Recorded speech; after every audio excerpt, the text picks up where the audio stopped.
Police say it was a gun. In Tulsa, Oklahoma, Officer Betty Shelby has been charged with first-degree manslaughter in the shooting death of Terrence Crutcher, who was unarmed. Shelby's attorney claims Crutcher was not obeying her commands, and Shelby opened fire when he began to reach into his car window. These two shootings and subsequent protests have become an issue on the campaign trail, with both candidates reacting. We're going to get to that in a minute. But first, Rick Leventhal is live in Charlotte with the very latest from there. Rick?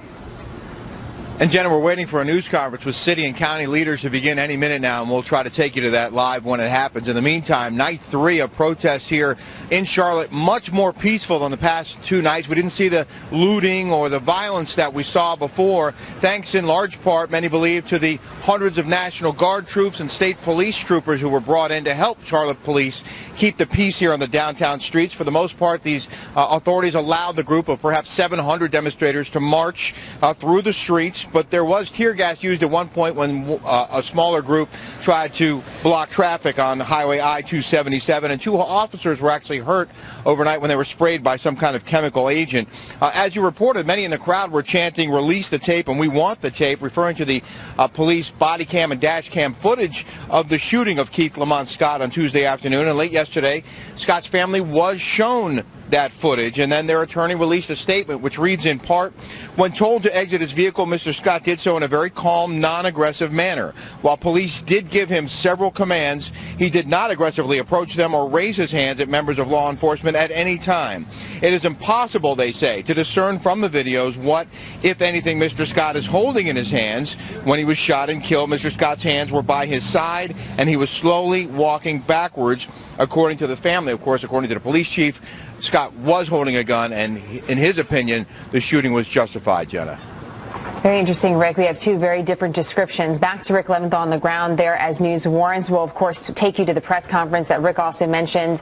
That's going to get started, we believe, momentarily. In the meantime, we're going to turn to a little politics, because that's where we're at right now, the timing of all of this, and very different reactions to the shootings and the violent protests in Charlotte from the presidential candidates.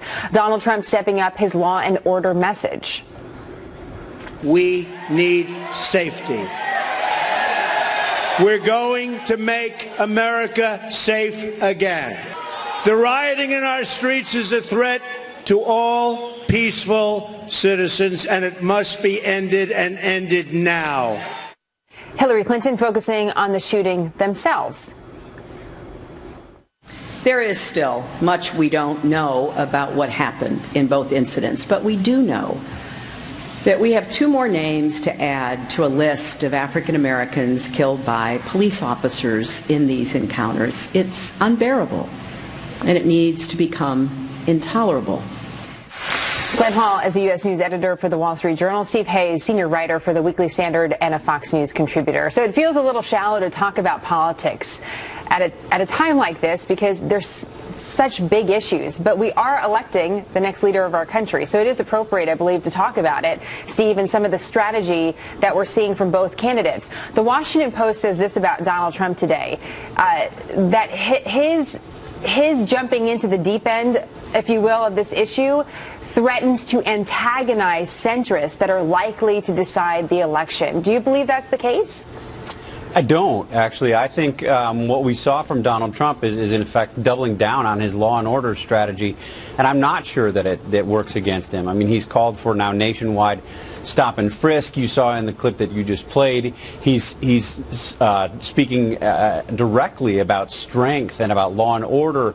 And I think when you hear those words against the backdrop of the kind of videos that you're seeing night after night, when you have these protesters and rioters who are assaulting passersby, kicking a homeless man off of a chair, that's going to be a message that I think resonates with a lot of voters, including some centrists. Interesting. In an article in Bloomberg today, Glenn, the writer says that she believes that this could be a game changer in the state of North Carolina in Trump's favor, because it will motivate white voters to turn out for Donald Trump, and that's part of who he needs in that state. Do you see this incident having such an impact on the election 40 plus days away? Well, certainly the messages are very starkly different between Donald Trump and Hillary Clinton. And Donald Trump has been trying to take his law and order message into a different context lately by saying, this applies also to the minority communities so they can live in safe America, just like the rest of America.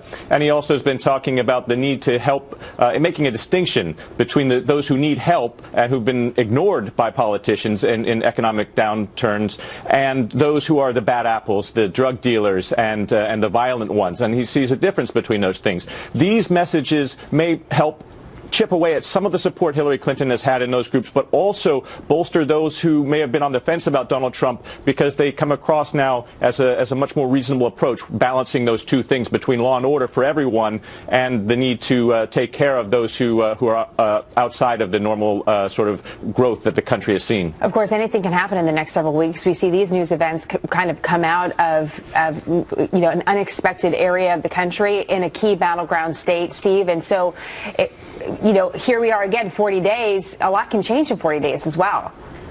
Absolutely, no question about it. Look, I think we should assume that we will see some significant external event between now and November 8th, and that the way that each candidate handles that event will in some way or another help determine the outcome of the election. We've seen this in elections past. Remember George W. Bush's DUI in the year 2000. In 2004, you had a series of stories that the New York Times wrote about this Al-Qaqa weapons depot that dominated coverage going into that election. In 2008, of course, there was the economic collapse.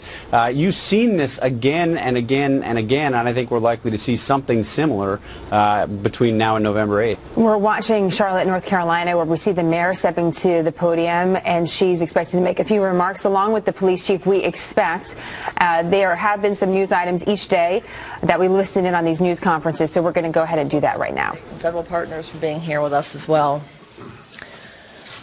Last night in Charlotte, was what a lawful demonstration looks like. I want to say I appreciate the efforts of all of our law enforcement officers, both local and state, and I want to thank them for the professionalism that they have demonstrated. I was out on the streets last night listening to folks who were there and was grateful to see people voicing their opinions peacefully. I was also encouraged to see acts of gratitude and acts of positive personal interaction between demonstrators and our men and women in uniform. However, we continue to maintain our level of resources, and we are in preparations for the weekend ahead. We're thankful for the support of our business community as we work to return to a normal business schedule. Our uptown area is largely open for business, and we are working to return to normalcy. Last night, I signed a citywide curfew that is in effect between the hours of midnight and 6 a.m. This curfew is a tool that allows us to adjust enforcement at the direction of our law enforcement officials. Our Corporate Communications Division has compiled a list of frequently asked questions, and I would direct people to the City of Charlotte website, charlottenc.gov, as well as to watch our Twitter feed at CLTGov to continue to see more information on the frequently asked questions about the curfew. I'll go over just a few of those. We have gotten several questions about what does it actually mean to have the curfew in place. One of the questions are schools, daycares, etc. exempt from this curfew. Travel for services necessary to sustain the well-being of citizens or their families are exempt from the curfew. That would be daycares and schools. Some of those do open before 6 a.m. Another frequently asked question, how will the curfew impact businesses such as restaurants and bars that are open after midnight? The curfew restricts travel for non-exempt purposes within the City of Charlotte from midnight to 6 a.m. Patrons who leave establishments such as bars and restaurants will be impacted if they need to travel on the roadways during those curfew hours. Bars and restaurants will be closing at midnight. There are other frequently asked questions. Again, I would direct people to the website and to our Twitter feed. We'll continue to get those questions answered as people adjust to what a curfew means. With that, I'd like to turn it over to our Chief of Police, Chief Kerr Putney. Thank you, Mayor. Good morning. I'd like to go over some of the details concerning last night's demonstrations that were, for the most part, peaceful, very much so. There were a couple of issues that we need to address, and I'm going to give you kind of a timeline, a sequence of events. At approximately 8:30, a group of protesters started to block the streets at the square, Trade Tryon. At approximately 8:45, we saw some protesters within the group, one of the groups there at Ramir Bearden Park, who were beginning to put on gas masks. At 8:52, we got intelligence through our intel unit that there was a violent group coming out of South Carolina coming up here to join in the protest. These factors and a few others influenced my decision to seek approval for the curfew, and that was at 9:00 p.m. to be in effect starting at midnight and going, as the mayor said, to 6 in the morning. At 10:15, a civil emergency unit had to be deployed to maintain order as protesters continued to block streets. At 10:40, Interstate 277 was shut down, and we deployed CEU, Civil Emergency Unit, to move the crowd out of the street and regain order. That process took about 15 minutes, which is a lot more timely than we've had in the past. At 10:46, a city building on Church Street at Moorhead was reported to be vandalized, in the process of being so. So we responded to that location. At midnight, the curfew went into effect. A couple things about the curfew, one of which is it is a tool. It is a tool in the tool belt to help us maintain order. It gives us discretion. So employing that curfew, I do have the discretion to use some discernment and judgment in how we implement or enforce that. Meaning, as long as people are being peaceful, and for the most part they were, I don't have to be the aggressive party, creating a sense of disorder from our part, creating some tension that I wanted to, and our officers wanted to, de-escalate. So that was our approach.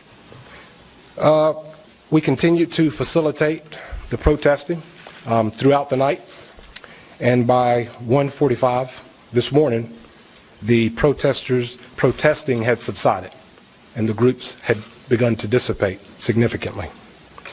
Overall, we had one officer who was treated for a minor hand injury, two who were treated after being sprayed with some chemical agent by some protesters. One National Guard member was treated by medic for a minor injury. We had one civilian that was transported by medic, but was not related to the protest itself. We had a total of 3 arrests: restrict, obstruct, delay, failure to disperse, one for carrying a concealed weapon, and a curfew violation. I have to highlight a little bit of the work, though. Our investigations were being conducted from the previous night, where we had quite a bit of damage. What I saw was humbling, impressive work. Our officers were sacrificing their own safety to protect our city. And I can't say how humbled I am by that. Just great work. At 7 a.m., just today, another example of the follow-up work and the good investigative work. Our Violent Criminal Apprehension Team, VCAT, just apprehended Raekwon Borum, and we'll give you more information on that, who is the suspect in the murder of Mr. Justin Carr, which happened on Trade Street, there near the Omni. He was shot and killed, as you know, during the demonstration Wednesday night. and our crime scene investigators and our homicide detectives were able to use a lot of footage.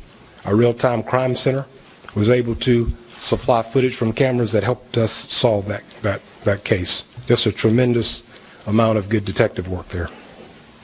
Currently, we're still conducting the interview as the investigation continues, but we already have established probable cause and made that arrest. We've also identified several other suspects involved in property-related crimes the night before. And again, I can't say enough the impact that we've had with the camera footage that covers the city that allows us to piece together some of these cases. We have also posted a number of photos of additional suspects, and we ask the public to do likewise. If you have any evidence that can help us resolve and solve some of the outstanding cases that we're looking to resolve, we ask you to do so. I'd be remiss if I didn't thank our partners. As always, the Charlotte Fire Department. We also have Medic, who's always a good partner. We have the National Guard, the State Highway Patrol, as well as our local Mecklenburg Sheriff's Office. We could not ensure the safety of our jurisdiction without their support. And again, I just want to underscore the hard work of our men and women, of our partner agencies, and our police department. They continue to do good work. I am also very encouraged by the manner in which the First Amendment was exercised last night. We're most appreciative of that. And I can tell you personally, I have a great deal of empathy for, or appreciation for the empathy and professionalism displayed by our heroes. I continue to be marveled by their efforts and their work. Lastly, and unfortunately, maybe for you, but not so much for me, this will be the final case update that I can give you regarding the officer-involved shooting of Mr. Scott. Currently, it has officially been turned over, as you all are aware, to the State Bureau of Investigations for an independent investigative process. They will be the entity that's responsible for updating any cases and disseminating information and releasing any information. A thorough investigation relies on multiple factors, and I can tell you one piece of evidence will never, ever make a good case. I know the expectation that video footage can be the panacea, and I can tell you that is not quite the case. There are a lot of other factors that have to support and corroborate even what you might visually see.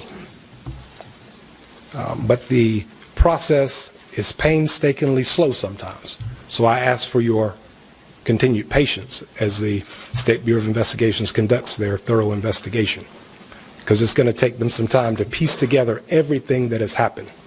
And what I can tell you is I have confidence in that process, and I hope our fellow community members will allow for that thorough investigation. Again, last thing I want to say is I'm still optimistic. I'm still proud of our city. I'm still proud of our community, and I'm humbled and very proud of the work that our CMPD officers and our law enforcement partners continue to work to make us a safe city that our community deserves. Thank you.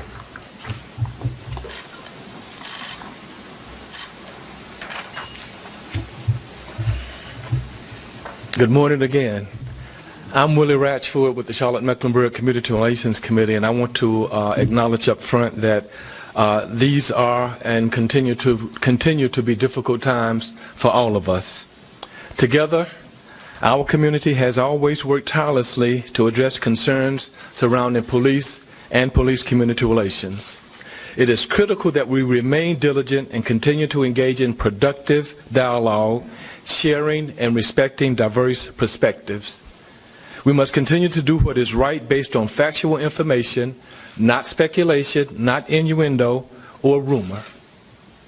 Let's continue to work together to seek the truth and find the mutual solutions that will foster trust and strengthen us as a community.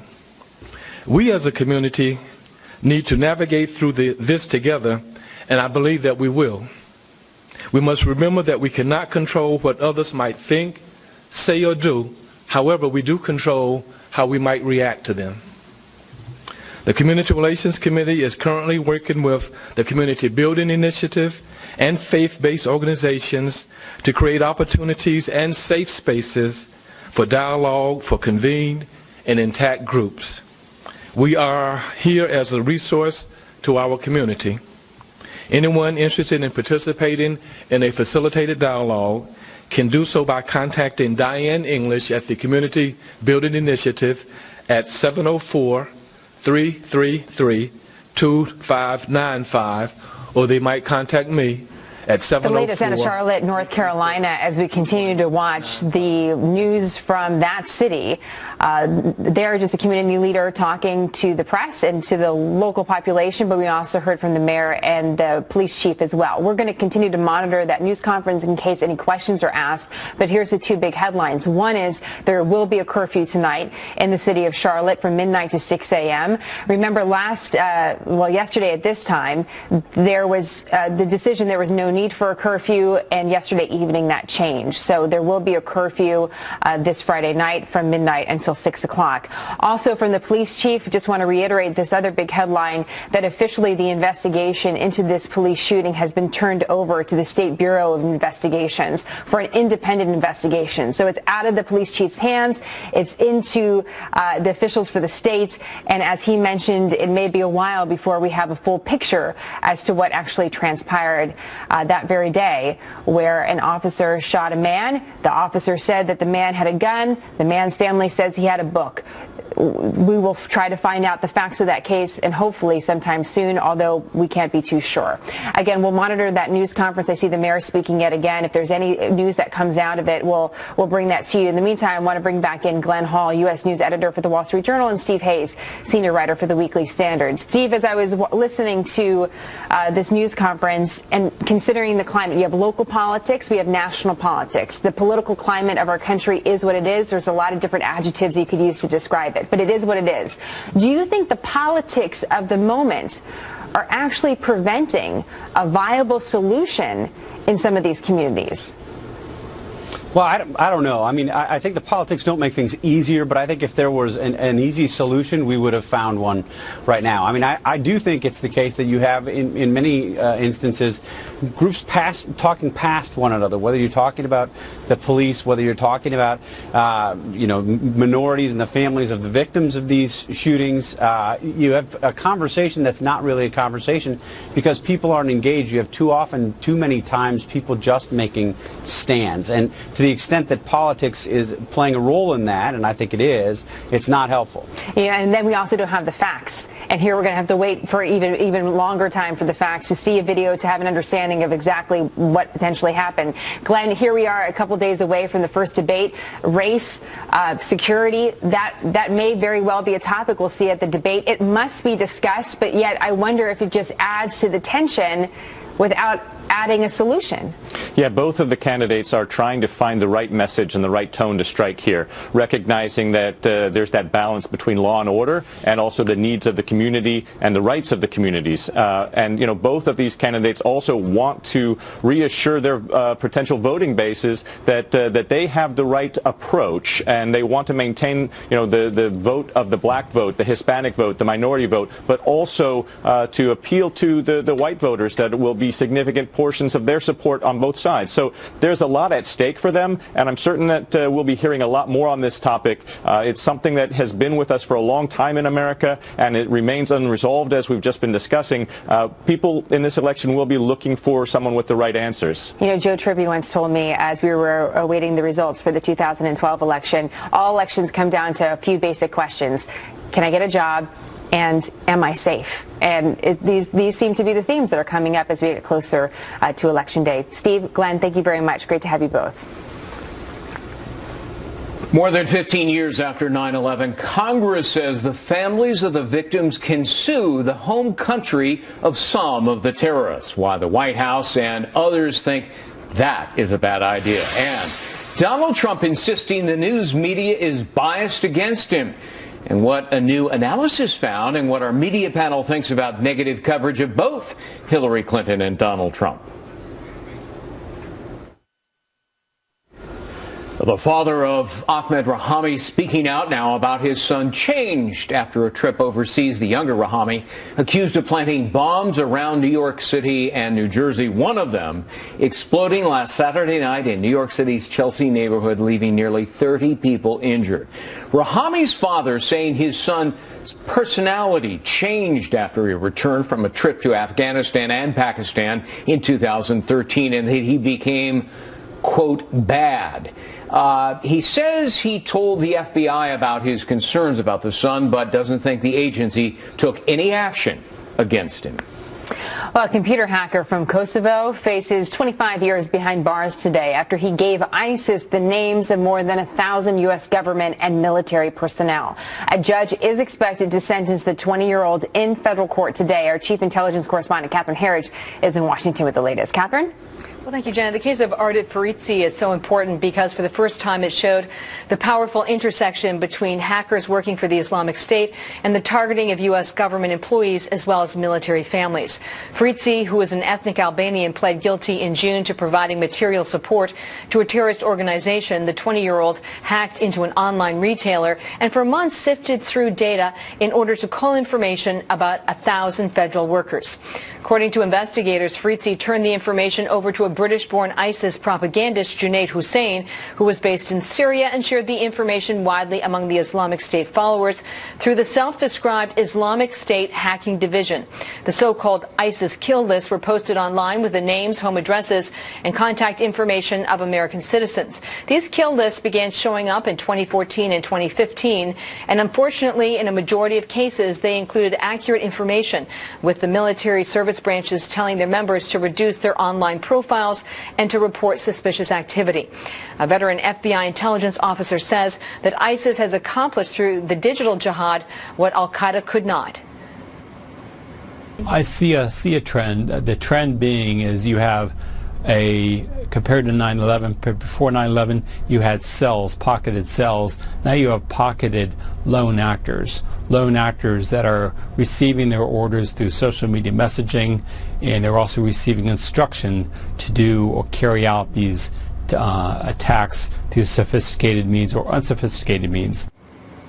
Faritsi was scheduled to be in a Virginia court this morning, and quite frankly, we thought it would have wrapped up by now, but as soon as we get an update on the sentence, we'll bring it to you, Jenna. We'll be curious about that, Catherine. Thank you. You're welcome. Hillary Clinton and Donald Trump getting ready for Monday's big debate. Right now, we're checking out some new research by a Harvard professor that suggests the news media is biased against Hillary Clinton. Well, that analysis, Clinton has undergone, quote, substantially more negative news coverage throughout the campaign. Well, naturally, Donald Trump insists it's the other way around. Let's get to the bottom of it with our media panel. Judith Miller, Pulitzer Prize-winning investigative reporter, author, and Fox News contributor. Lynn Sweet joins us, Washington bureau chief for the Chicago Sun-Times. All right, so Judith, I took a look at this Harvard study. The devil's in the details, and context is everything. It turns out that all of the negative stories were dominated by Hillary Clinton's email scandal, and 91% of those stories were negative. Well, of course they were. It's a scandal. There's nothing much positive to say about a scandal. Oh, actually, as I read that study, Greg, it said that 11% of the stories were actually devoted to the email scandal, and that 91%, only 11%. Relative to the other stories, they're a smaller percentage. Now, but look, the issue is, what is the tone of the stories that are about her, that are not straight news stories? And the finding that 91% of them are negative in tone gives Hillary Clinton, as opposed to Donald Trump, something legitimate to complain about. And I think that, you know, we've seen a woman who is more heavily scrutinized than anyone else. A scandal that she wasn't indicted? That's the only thing positive I can think of. No, the problem is there are only 4% of the stories about her that are devoted to her actual policies, what she believes, what she wants to do if she's president, about the pressing economic, foreign policy issues that confront this country. When you have a situation in which personal scandal trumps substance every time, you're going to have a slanting of the news automatically. Right. That was the way I read the story anyway. All right, Lynn, it's no secret most journalists are sort of left of center. Most of them probably aren't going to be voting for Donald Trump. Maybe they're just doing their jobs as journalists. They're being skeptical and tough. Let's leave aside your assertion about whatever you think the universe of journalists are, and I know that's a separate issue. Let's stick with the study for the minute done by Tom Patterson at Harvard's Shorenstein Center, where he also says, I have looked at the study itself, Greg, what he talks about is that the large amount of negative coverage that both of them have gotten, including in the context of policy.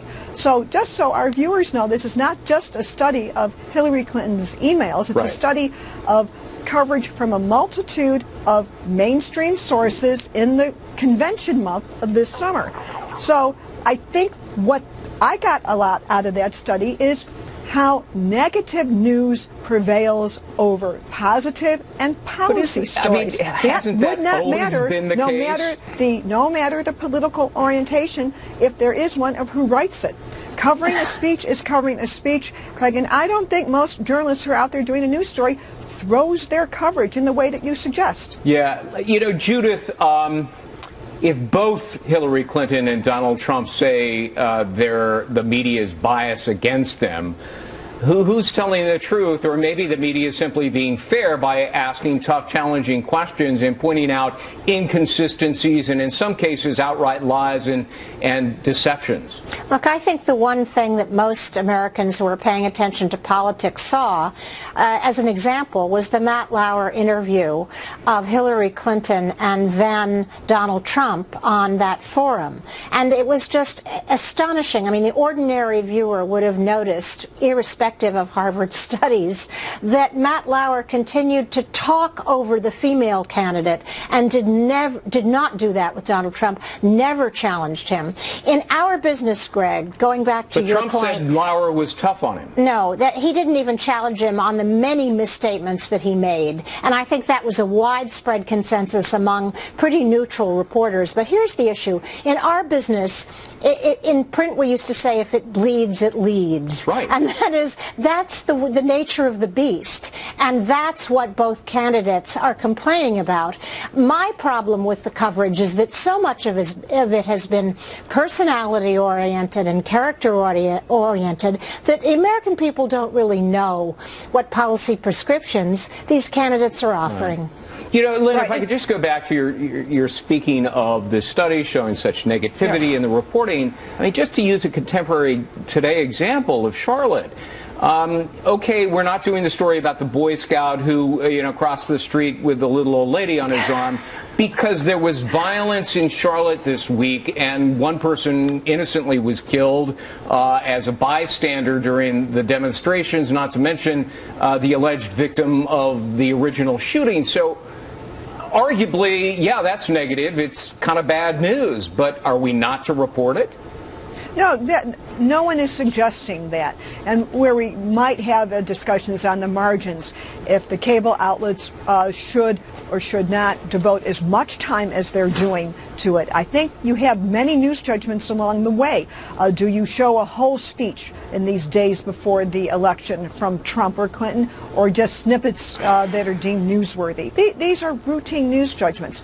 And one of the points, I think, when Donald Trump complains about the media, or now decides not to have press conferences, after complaining so long about Hillary Clinton not having them, is that he went through months and months of such favorable, easy, light and fluffy coverage that when people ask what seems to me routine questions about his businesses and his charitable giving, he takes this as negative when this is routine. Yeah, unless you've fallen all over him, you're not being fair to him. All right, that is how, yes. Judith Miller, Lynn Sweet, I'm afraid we're out of time, but you know what I'm saying is true, all right? If you're not a sycophant, you're negative toward it. Judith Miller, Lynn Sweet, thanks. Thank you. Hey, thank you. Greg, while you were talking, we have some interesting breaking news by way of the Associated Press, and this on the now closed investigation, FBI investigation into Hillary Clinton's use of a private email server. Congressman Jason Chaffetz just telling the Associated Press that Hillary Clinton's former chief of staff, Cheryl Mills, and 2 other staff members were granted immunity in exchange for cooperating with the FBI. Apparently, Chaffetz describes this immunity as saying that Mills gave the federal investigators access to her laptop so that she would not have any charges against her. That was the exchange. He went on to say, quote, "No wonder they couldn't prosecute a case. They were handing out immunity deals like candy." He was referencing, of course, other immunity that was granted to the person that set up the server for Hillary Clinton, as well as the person that was supposed to erase the emails. So that is being reported by the Associated Press. Fox News has confirmed it as well. Surely Congressman Chaffetz will have more to talk about it, but we're getting a picture of exactly what happened during this FBI investigation and seeing who was granted immunity. And of course, when you're granted immunity, the FBI cannot use that. And Greg, you can correct me too with your law background. The FBI then cannot use what they learned from you to prosecute you, and potentially that can impact their ability to build a case. It depends on the kind of immunity. This was probably use immunity, so what you tell them and give them cannot be used against you, but anything else that they discover on their own, you could be prosecuted. What do you think of that comment from Chaffetz saying that they were handing out immunity deals like candy? Well, a bit of an exaggeration. If it's only 3 individuals, that's hardly handing out like candy, but it may underscore that it's tough to bring a prosecution against Hillary Clinton if you've struck deals with others. It just compromises your whole case against the alleged target. Now, this is interesting, too, because Cheryl Mills, as we all know, and we've talked about, also did some work for the foundation. There's a lot, the Clinton Foundation, so we'll continue to watch this breaking news and bring you more as we get it. In the meantime, we are going to talk a little bit about politics next. We do have some new polls out from some battleground states where each nominee stands, and why one of our guests says neither one of them can afford to relax as voters weigh their options.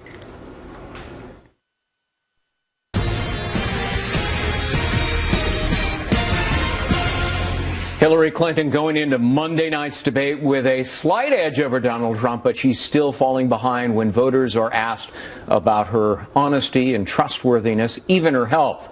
A recent 4-way matchup showing Clinton leading Trump 45 to 39%. In the battleground state of Florida, Trump has a small lead over Clinton, a Quinnipiac poll showing Clinton with just a slight edge in Colorado, and she's holding a comfortable lead, 51 to 40 in Virginia, the home state of running mate Tim Kaine. Joining me now, Simon Rosenberg, the president and founder of NDN and a former Bill Clinton campaign advisor. Kevin McCullough joins us, syndicated radio host of After Hours with Kevin McCullough. Good to see you both. Simon, Clinton may have a 6 or 7 point lead nationally, but that's not how you win the presidency. You got to win by state. Right. And Clinton has lost significant ground in a whole bunch of states. I'll just name a few: New Hampshire, Colorado, Minnesota, Iowa, New Hampshire, and several other states. Why is that happening? Well, I think part of what's happening is Donald Trump is starting to pull Republicans who weren't with him. I mean, he's getting closer now to 45%, which in my mind is sort of the rock bed of where any Republican nominee will get. But I think for the Clinton campaign, you've seen in the last just 48 hours, there have been a series of polls coming out that have been the best polls for her nationally that we've had in weeks. I mean, the poll that you mentioned, the NBC Wall Street Journal poll had it 7 points. Another poll had it 6 points. And so I think there's some evidence that in the last few days, she may have picked up 2 or 3 points nationally. She's got a little bit of momentum. And I think part of that has to do with people feeling that the health scare is over. She looks good, and she's back on the trail. Kevin, a vast majority of Americans, I mean huge amounts, think that both Clinton and Trump are dishonest. They're hugely unpopular. But Clinton is viewed by far as more qualified in handling the nation's most important issues, immigration, trade, jobs, terrorism. Is that Trump's biggest obstacle? No, I don't. And I don't accept the premise, Greg. I think that for every poll that Simon just mentioned, you also have the Rasmussen, you have the LA Times, you have other outliers, you've got the Real Clear Politics. The polling on these numbers right now doesn't mean anything. And I do think that while you're seeing some... Well, but all polls show that they're both unpopular, that's that they're true, both but they think dishonest they're and unpopular for untrustworthy. different reasons. But the polls consistently show she's more experienced and qualified, and that's my question. In politics, yes. She's held government positions for most of her adult life. So is that the biggest obstacle, or is that an asset for Trump? I think right now, I think this is an election of disruption, and I think that the momentum and the grassroots activist base is with Trump. You look at his rallies and you see huge halls that are packed out. She's having a tough time drawing 500 people to come see her in Florida. That's not going to necessarily be the case long term. Right. But until we get to Monday's debate, until we get to some real defining moments where the nation as a whole is beginning to pay attention, Sure. I don't know that these numbers mean anything. Simon, I want to put up on the screen our Fox News electoral map. Sure. A month ago, Clinton had more than 270 electoral votes needed, and she could have lost every toss-up state and still won. But now, here it is. It's changed. She's below the 270 electoral votes needed. She still has the advantage. She's 260 to Trump's 170. But would you agree that Trump's path to winning is getting wider and wider? Well, there's no question that Donald Trump has had a few good weeks. I mean, I don't think anyone's going to dispute that. I think now as we head into the debate, what Hillary has to do, she's got a slight lead, right? And as you pointed out in the polling, there are concerns about her character and about her honesty and so on. And she's got to have good debates. If she has 3 good debates, she should win this election. And I think it's really important for her not to bait Donald Trump, get into fights with him. She's got to stay focused on making her case to the American people and shoring up the support that's there for her. Kevin, that's why these debates really matter. Kevin, this is an important debate. Real quick, but Trump would have to win just about every toss-up state. He'd have to run the table. I mean, that's a pretty steep climb. It is, and I think that, like Simon thinks about Hillary, I think Trump has 3 big tests with the debates as well, and I think that he's got to come in and not just make mistakes. I think he has to really pitch a different vision for the country than what Hillary Clinton can pitch, and I think that I think it's really now down to the actual contest. Now the debates begin. Right. This is where it all really starts. All right, Simon and Kevin, thank you both for being with us. Thank you. Thank you. Well, a bill is now sitting on the president's desk that would allow families of victims to sue Saudi Arabia over the 9/11 terror attacks. The White House opposes that idea, but faces some tough opposition. They're up against a deadline, too. We'll hear from both sides next.